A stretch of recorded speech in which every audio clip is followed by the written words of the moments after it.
Students of 4th standard. तो last हमारा page number 18 complete हो चुका था।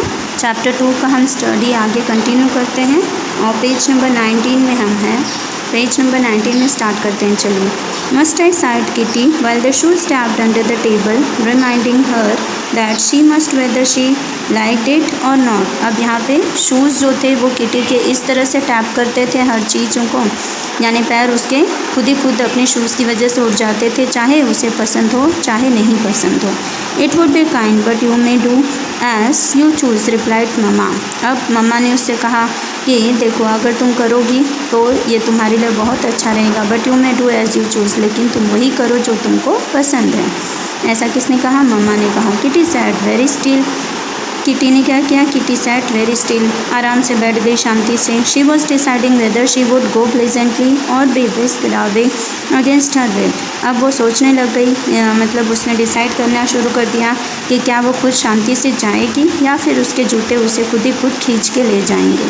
She finally said cheerfully, I will go mama and later may I come back through fairyland the place where tall ferns grow in the forest. अब वो कहती है ठीक है मम्मा मैं जाऊंगी। खुशी खुशी उसने कहा कि ठीक है मम्मा मैं जाऊंगी, लेकिन जब मैं वहाँ से वापस आऊँगी तो मैं फेरीलैंड जाऊंगी।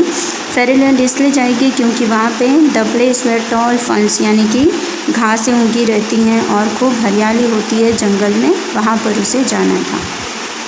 एंड सो ओरिली क्वेश्चन आया, do you think Kitty will get permission to come back through fairyland? तुम्हें क्या लगता है कि किटी को परमिशन मिल जाएगी फेरीलैंड जाने की?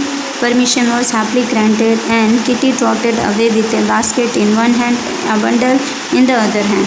अब इस तरह से किटी जो है उसने अपनी शुरुआत कर दी, उसे मम्मी ने परमिशन दे दिया। अब उसके एक हाथ में क्या था? बास्केट थी और एक हाथ में उसके बंडल था।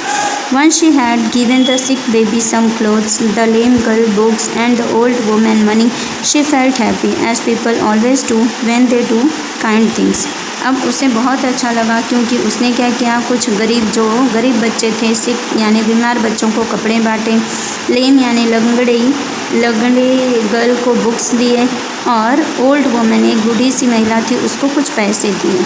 शी फेल्ट हैप्पी, अब ये सब करके उसे बहुत खुशी मिली। एज पीपल डू, जब हम ये सब करते हैं तो हमारा मन जो है वो बहुत खुश रहता है, शांत रहता है, कि हमें शांति मिलती है कि हमने कुछ अच्छा काम किया। Kitty soon reached Fairyland which was filled with wild flowers.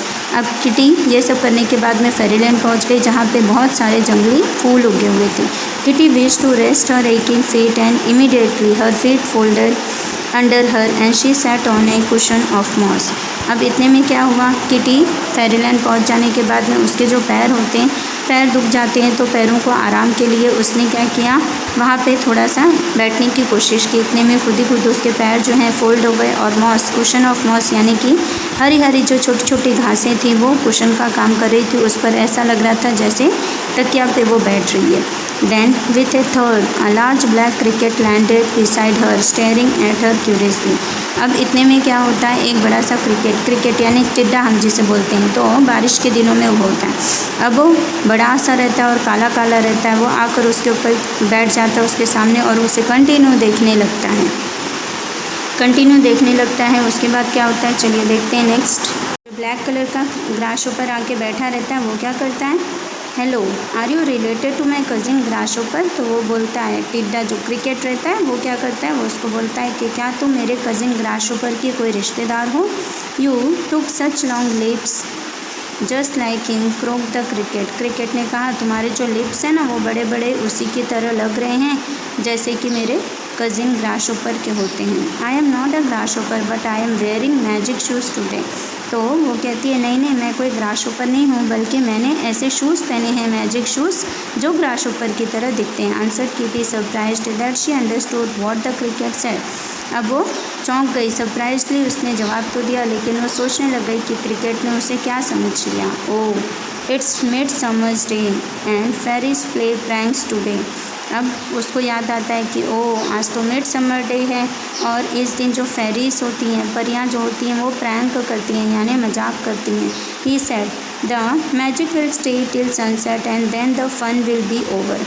अब वो कहता है कि ये जो मैजिक है ना वो तुम्हारा शाम तक रहेगा और बाद में जब सनसेट हो जाएगा तो तुम्हारा ये मैजिक ख़त्म हो जाएगा। Because of the shoes you can understand me and also दो स्क्वेरल्स, फ्रॉग्स एंड बटरफ्लाइज।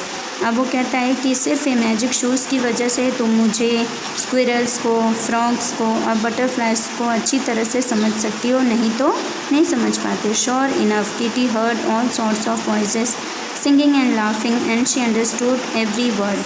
अब इस तरह से किटी ने सभी जानवरों की आवाज़ें सुनी। आवाज़ें सुनकर वो हंस रही थी क्योंकि उसे सब कुछ उनकी आवाज़ों को सुनकर समझ में आ रहा था कि वो क्या कह रहे हैं और क्या बता रहे हैं।